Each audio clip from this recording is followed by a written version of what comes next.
এই দেখো মার বাড়িতে এখন আমি রান্না করতে এসেছি।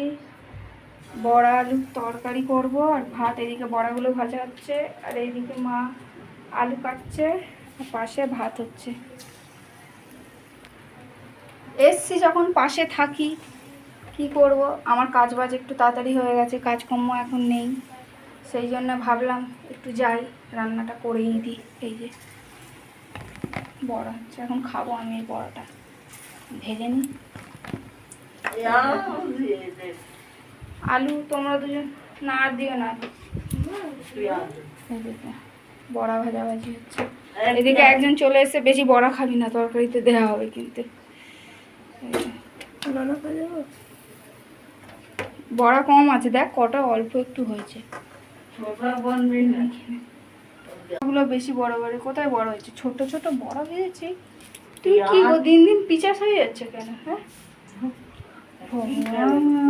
একটা রুটি আছে, ইচ্ছে করছে বড়াটা দিয়ে। বাসি না, না টাটকা রুটি না? বাবা পট করে উঠে বলছে পেঁয়াজ কাটো, একটু রান্না করে দিচ্ছি। পারে না ঠ্যাং নিয়ে, কি করা যাবে।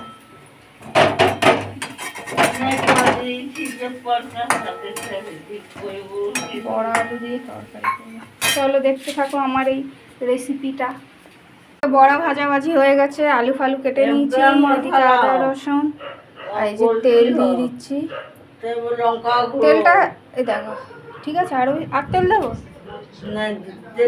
না, বেশি তেল দেওয়া যাবে না এখন। তেল দিলে ক্যাঁকা ক্যাঁকা শুরু করে দেবে, দরকার নেই বাবা।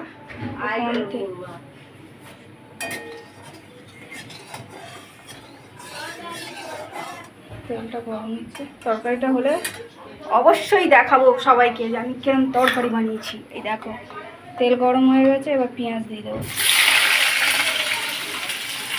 পেঁয়াজ ভাজাভাজি হোক, তারপর আলু ফালু দেবো হচ্ছে। এই যে আলুটা দিয়ে দিই আমি।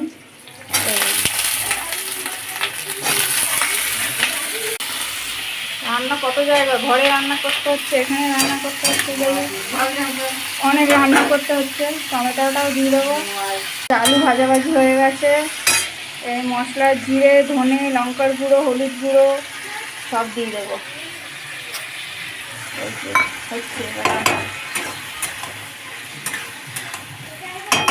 মশলা কষাকষি হয়ে গেছে, আর এবার এতে জল দিয়ে দেবো আমি। তরকারিটা রেডি হয়ে গেছে, এই দেখো ভালো হয়েছে। টাইম বেশি নেই, সেই জন্য দেখানো। কমেন্টে বলবে কিরম হয়েছে তরকারিটা। Tata, bye bye.